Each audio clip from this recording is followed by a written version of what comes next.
जिसकी बहादुरी, जिसकी निर्भीकता, जिसकी निडरता और जिसकी बेबाकी और जिसकी भारत के संविधान के प्रति निष्ठा, ये तमाम अलंकार जितने मैंने लगाए हैं, शायद भारत के अंदर जो राजनीतिक व्यवस्थाएं बनी हैं, जो राजनीतिक पार्टियां बनी हैं, जिन विचारों पे, जिन आदर्शों पे पार्टियां चल रही हैं, उन राज सत्ताओं को न निष्ठावान चाहिए, न निर्माजीक चाहिए, न साहसी चाहिए। उनको ऐसे व्यवस्था में, चाहे वो पुलिस हो, चाहे जुडिशरी हो, या राज्य सरकार के जितने भी अंग हैं, सत्ताएं उन लोगों को ज्यादा प्रोत्साहित करती हैं जो सत्ता के नफेरियस एजेंडे को लागू करते हों। ऐसे में कोई एक पुलिस अधिकारी जो उसने संविधान की शपथ ली है, उस संविधान की शपथ के तहत अगर वो अपनी ड्यूटी को पूरा करता है, तो ये व्यवस्था और ये सत्ताएं कैसे उसको एक ऐसे हालात पे पहुंचा देती हैं जहां वो कुंठित भी होता है, टॉर्चर भी होता है, और कहीं कहीं इसी व्यवस्था के अंदर ऐसे भी लोग बैठे होते हैं जिनके कारण वो आत्महत्या करने तक पे मजबूर हो जाता है। जी, मैं बात कर रहा हूं उत्तर प्रदेश में deputy superintendent police, STF, special task force Uttar Pradesh के डिप्टी एसपी साहब जनाब शैलेंद्र कुमार सिंह साहब की।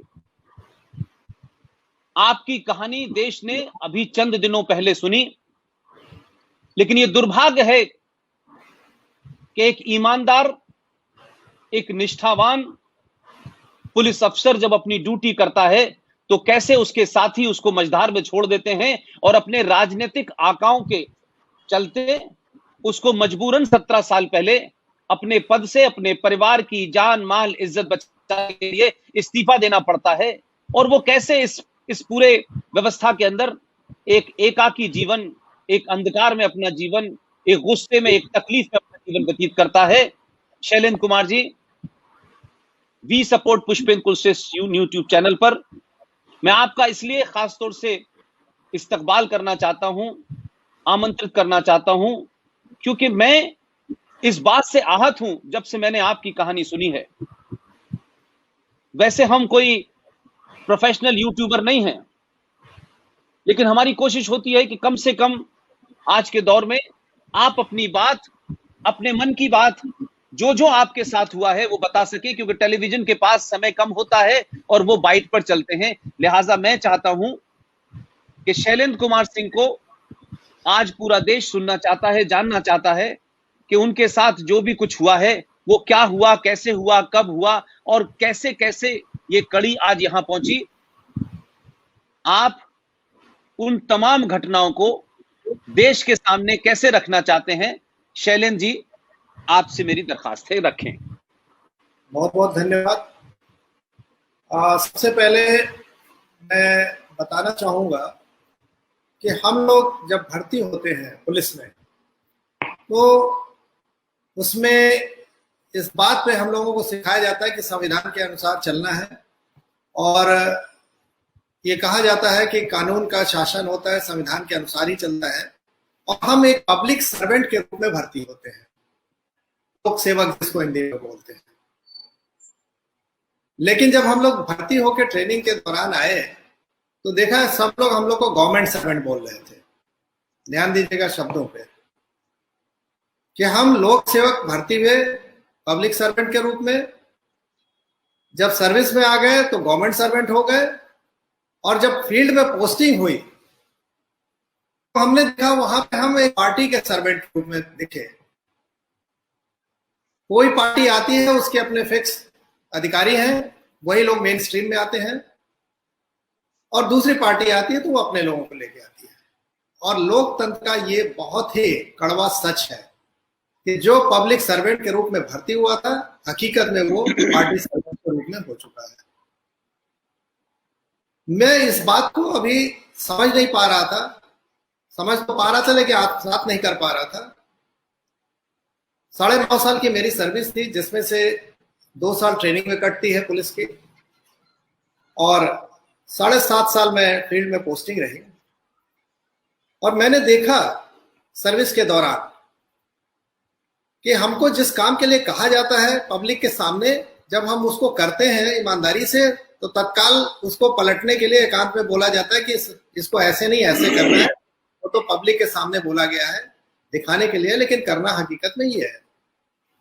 और उसी का खामियाजा ये पूरा घटना है।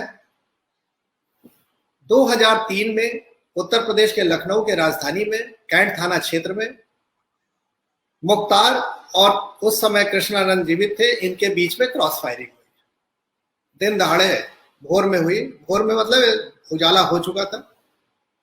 और पूरा को जब ये पता चला तो नींद उड़ गई कि अगर राजधानी में इस तरह से क्रॉस फायरिंग हो रही है तो फिर अगर इनको अंकुश नहीं लगाया गया तो पूरे उत्तर प्रदेश में क्या हो सकता है, और एक सरकार की इमेज बहुत खराब होगी। हाई लेवल की मीटिंग हुई जिसमें मेरा चयन किया गया कि आप इन लोगों को अच्छी तरह जानते हैं, पहले भी आप बनारस में पोस्टेड रहे सिविल पुलिस में, वहां डिस्ट्रिक्ट पुलिस में, और आप इन पे अंकुश लगाइए। और इसके लिए मैंने अपनी टीम बनाई। गिने चुने लोगों की टीम बन पाई, क्योंकि आप जानते हैं मुख्तार अंसारी का नाम सुनते ही और सबका लोग कांपने लगते हैं कि कौन जाए। कांपने इसलिए लगते हैं कि मुख्तार अंसारी का थोड़ा सा बैकग्राउंड में बता दूं कि इसने विश्व हिंदू परिषद के कोषाध्यक्ष रुंगटा जी का अपहरण किया, 5 करोड़ की फिरौती लेने की बात आई और उसके बाद भी मार के फेंक दिया। इसके साथ साथ पुलिस के एडिशनल एसपी के ऊपर, उदय शंकर जायसवाल जी के ऊपर इसने फायरिंग की। बनारस के पुलिस लाइन में घुस के इसने सिपाही का मर्डर किया। ये सब बातें सामने आई। आप सकते हैं कि वो कितना दुर्दान था, कितना बेखौफ था कि वो पूरा पुलिस लाइन में घुस के पुलिस के ऊपर फायरिंग कर रहा है। एक विश्व हिंदू परिषद जैसे बड़े ऑर्गेनाइजेशन के कोषाध्यक्ष को किडनैप करता है, पैसा भी लेता है, मार देता है, जिसका केस चल रहा है। तो ऐसे लोगों के खिलाफ कार्रवाई करने के लिए मुझे जब टीम का चयन करना हुआ तो मुझे भी तो कौन ऐसा है जो मौके से भाग न जाए, क्योंकि पुलिस में ये भी देखा गया है कि अधिकारी फंस जाता है तो छोड़ के टीम भाग जाती है। लेकिन मैं सौभाग्यशाली रहा कि मुझे बहुत अच्छी टीम मिली, और उस टीम को लेके फिर मैंने इनका सर्विलांस में लिया, इन लोग का नंबर सर्विलांस में शासन की अनुमति से लिया। इसलिए जब शासन की अनुमति से आप लेते हैं सर्विलांस में कोई चीज, तो एविडेंस एक्ट के तहत कवर होती है और परिस्थिति जाने सर्कमस्टेंशियल एविडेंस के रूप में वो मान्य है। और इसी बीच में ये बात प्रकाश में आई जनवरी 2004 में कि मुख्तार अंसारी किसी सेना के भगोड़े बाबूलाल यादव नाम के सिपाही से एक लाइट मशीन गन एलएमजी खरीदना चाहता है, और इसमें सहयोग उसका एक्स गनर जो रिटायर हो गया था, मुन्नर यादव, हेड कांस्टेबल से रिटायर हुआ था, वो इसका सहयोग कर रहा था, क्योंकि मुन्नर यादव बाबूलाल यादव का सगा मामा था जो सेना से भागा था एलएमजी लेकर। तो ये पूरा प्रकरण जब सामने आया, मेरी टीम ने इंटरसेप्ट किया, तो हम लोग अपने वरिष्ठ अधिकारियों को बताया, वरिष्ठ अधिकारी लोगों ने और ऊपर बताया, इस पर मीटिंग हुई और अंत में हुआ कि नहीं, इस लाइट मशीन गन को जिसकी डील होनी थी 25 जनवरी को, ये कहा गया कि इसको आप हर हालत में मुख्तार के पास जाने से पहले रिकवर करिए, क्योंकि अगर उसके पास चली गई तो न जाने कितना खून खराबा होगा। और ये चिंता इसलिए ज्यादा थी क्योंकि लाइट मशीन गन, आपने पूरा क्राइम का अगर इतिहास उठा लीजिए पूरे इंडिया का, तो ज्यादा से ज्यादा AK-46 या AK-56 का प्रयोग की बात आई है। लाइट मशीन गन किसी क्रिमिनल द्वारा अब तक प्रयोग नहीं किया गया। आतंकवादियों की बात छोड़ दीजिए जो जम्मू कश्मीर में चल रहा है, लेकिन आम लोगों द्वारा इधर पूरे यूपी हो चाहे महाराष्ट्र हो या कहीं भी हो, इस तरह के लाइट मशीन गन का कभी प्रयोग नहीं हुआ और ना अभी तक हुआ है। ये पहली रिकवरी हमने की थी। तो जब इन लोगों ने कहा कि नहीं, इसको रिकवर करिए, क्योंकि ये लाइट मशीन गन अगर चली गई तो 1 मिनट में ये 500 से ऊपर फायर करेगी और इसकी फायर पावर बहुत ज्यादा होती है, और इसी वजह से मुख्तार अंसारी डेस्परेट था कि हमको किसी तरह से ये लाइट मशीन गन मिल जाए। क्योंकि इसके जो विरोधी थे कृष्णानंद राय, उनकी बुलेट प्रूफ जो थी स्कॉर्पियो, वो राइफल के अगेंस्ट में बुलेट प्रूफ थी, तो राइफल को ये भेद देती है। इसलिए ये लाइट मशीन गन को हर हालत में चाहता था कि मुझे मिले, ताकि मैं अपने विरोधी को मार सकूं। खैर, शासन ने कहा कि इसको किसी तरह रिकवर करिए। अंत में मैंने अपनी टीम के साथ रेड डाला। 24 तारीख की रात में ये फाइनल डील हो रही थी कि सवेरे डिलीवर करना है, पैसा वैसा लेके सब तय हो गया था, 1 करोड़ में सौदा। और मैंने बाबूलाल यादव जो भगोड़ा था, उसको चंदौली जनपद उत्तर प्रदेश के वहां के एक थाना बलुआ था, वहां से मैंने उसको गांव से पीसीओ पर बात करते समय उठाया, क्योंकि मैं तो उसके लगातार पैरेलल लिसनिंग पर सुन रहा था सब बातें। तो वो पीसीओ से आगे बार बार बात करता था मुख्तार अंसारी और उनके गुरुओं से। तो ये बात जब चल रही थी डील की, तो मैं पास पहुंचा और वहां पे इसको बात करते हुए कंफर्म हुआ कि यही है, और फिर मैंने उसको वहां से दबोचा, कस्टडी में लिया और मैंने उससे फिर कड़ाई से पूछताछ किया। तो उसने बताया कि ये लाइट मशीन गन मेरे पास नहीं, मेरे मामा के पास है, जो मुख्तार के एक्स गनर है, हेड कांस्टेबल से रिटायर हुए मुन्नर यादव, उनके पास। फिर इसको लेके मॉर्निंग में, रात में ही मैं पहुंचा मुन्नर यादव के यहाँ। शुरू में नानुकर किया उसने, लेकिन फिर उसको जब लगा कि ये बता चुका है, तो उसने वो चीज लाके हम लोग को दी और रिकवर हो गई। अब ये बात जब मैंने अपने वरिष्ठ अधिकारियों को बताया, तो लोग इतने खुश हो गए कि ये तो बहुत बड़ी रिकवरी हुई है शैलेंद्र, बहुत बड़ा काम किया तुमने। और तत्काल सब लोग ऊपर से लेकर नीचे तक मुझे शाबाशी देने लगे। और भोर में फिर गए हम लोग जहां रिकवर हुआ था, चौबेपुर थाना था वाराणसी जिला के अंतर्गत। वहां पर एफआईआर लिखी गई। एफआईआर जो शुरू में लिखी गई, तो उसमें उन लोगों का लगता दबाव था, उसमें पोटा शब्द नहीं लिखा गया था, जबकि उस समय पोटा एग्जिस्ट करता था।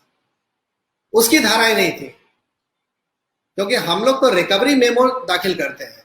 मेरी नेतृत्व में मैं ही वादी था उसका था, और मैंने उसको दाखिल किया था। उसके बाद एफआईआर लिखी जाती है। पोटा उन लोग अपना जो भी धाराएं हैं संबंधित वो लिखते हैं। तो जो एफआईआर उन्होंने दिखाई कि ये आपकी लिख गई एफआईआर, तो उसमें पोटा शब्द नहीं था। और शायद इन लोगों ने वो एफआईआर ऊपर भेज दी थी कि साहब इसकी कॉपी ओपी जो हुई और जैसे भी सूचना दे दी थी कि ये धाराएं लगी हैं। वो सिंपल आर्म्स एक्ट की धाराएं थी, जो होता है किसी भी आर्म्स रिकवरी में। और इसको दोपहर तक इन लोग नहीं जान पाए। फिर बाद में मैंने उसको भेज के रूल बुक दिखा के और कोटा बढ़वा लिया। रूल बुक के हिसाब से एग्जिस्ट करता था कोटा, और अंत में उन लोग को धारा कोटा लगाना पड़ा। जब कोटा लग गया इस पे, और ये सूचना शाम को फ्लैश हुई मीडिया के माध्यम से, अब पूरा एकदम से सबकी हालत खराब। इसलिए खराब हो गई कि आर्म्स एक्ट के तहत जिसके पास आर्म्स रिकवरी हुआ, एमुनेशन रिकवरी हुआ, वो दोषी हुआ। तो जो इसका गनर एक्स था, उसका भांजा था, वो दोषी मुख्तार और ऊपर इनके आकाओं के निगाह। लेकिन जैसे पता चला पोटा लगा है, तो पोटा में बात करने वाला भी उतने दोषी हो गया। अब यहां से मुसीबत शुरू हुई मुख्तार अंसारी। मुख्तार एकदम से घबरा गया कि तो पोटा लग गया है। इसने अपने तत्कालीन उस समय मुख्यमंत्री जो इनके आका थे, उनको संपर्क किया, और मुख्यमंत्री की तरफ से लगातार फिर निर्देश नीचे आने लगे। और मेरे पास फिर वो अधिकारी लोग कहने लगे कि शैलेंद्र ये तो बहुत गड़बड़ हो गया। क्या हुआ? क्या मुख्यमंत्री जी बहुत नाराज हो गए कि पोटा क्यों लग गया? हमने कहा सर, पोटा लगा नहीं है, पोटा एग्जिस्ट कर रहा तो पोटा तो लगेगा ही। आप पोटा खत्म तो नहीं कर सकते, ये केंद्र का है, तो पोटा तो लगेगा ही।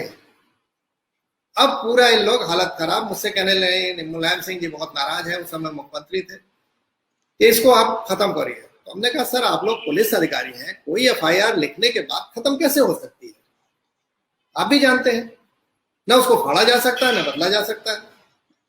फर्स्ट इंफॉर्मेशन जो भी आई वो आपके सामने है, बाकी आपको इन्वेस्टिगेशन करना है, जो तथ्य मिलेंगे वो आप काम करेंगे, लेकिन एफआईआर नहीं चेंज कर सकते आप। जब ये बात मैंने कही तो इन लोगों को फिर पसीना छूटना शुरू। फिर इन लोगों ने शायद ये बात ऊपर बताई मुलायम सिंह जी को, जैसा इन लोगों ने मुझे बताया। तो मुलायम सिंह जी को जब इन लोगों ने समझाया तो कि सर बदला नहीं जा सकता, तो मुलायम सिंह ने कहा ठीक है, या इन लोगों ने जो भी रास्ता निकाला कानूनविदों से सलाह लेके, कि शैलेंद्र सिंह अपने बयान में जब इन्वेस्टिगेशन शुरू हो, दूसरा आईओ इसका करेगा, हम तो वादी थे, उसमें मुख्तार का नाम डाले। फिर इन लोगों ने मुझे संपर्क किया 25 तारीख को ही शाम को रात में कि आप एक काम करिए, ठीक है एफआईआर न बदलिए, लेकिन इन्वेस्टिगेटिंग ऑफिसर के सामने अपने बयान में मुख्तार का नाम मत लीजिए। तो हमने कहा सर क्या ये पॉसिबल है कि हम एफआईआर के वादी हैं, जो मैंने लिखाया है और बयान में हम उससे मुकर जाए? तो क्या न्यायालय में पूछा नहीं जाएगा कि आपने मुख्तार का नाम क्यों नहीं लिखा, जबकि एफआईआर में पहले ही लिखा है आपने, और एविडेंस में टेप में सब कुछ है, आप भी जान रहे हैं, तो कैसे ये बदल सकता है? अब इन लोगों को एकदम से चक्कर आ गया कि ये लड़का तो सुनने से रहा। फिर मैंने इन लोगों की परेशानी देख के मैंने कहा कि लाइए मैं मुख्यमंत्री जी के से बात करके उनको एक्सप्लेन करूं, आप बताइए। तो मुझे वरिष्ठ अधिकारियों ने कहा कि मुख्यमंत्री जी तो आपसे कि आपकी बात, आपका नाम सुनते ही वो आग बबूला हो जा रहे हैं और आप नहीं बात करेंगे। तो हमने कहा ठीक है, फिर आप लोग जानिए।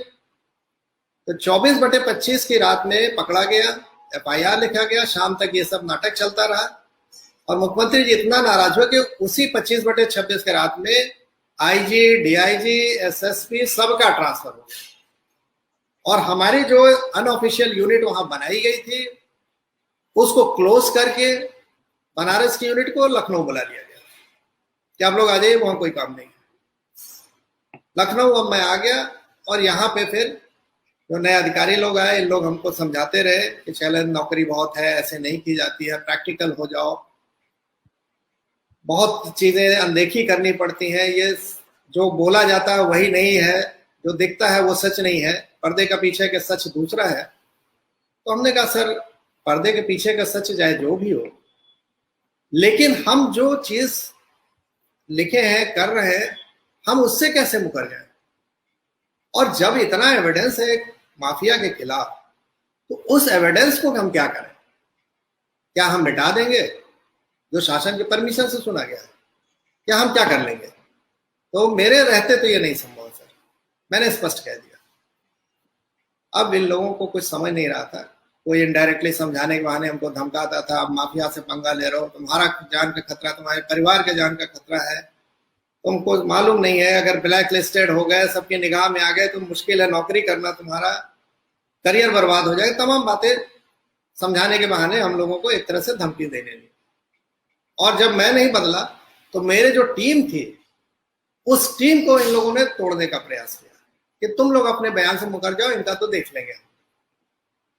लेकिन मैं खुश नसीब हूं कि मेरी टीम इतनी अच्छी थी कि वो बयान से मुकरी नहीं और उसने कहा कि सर ने जो किया है हमने उनके नेतृत्व में किया है और हम लोग वही कहेंगे जो सर बता रहे हैं।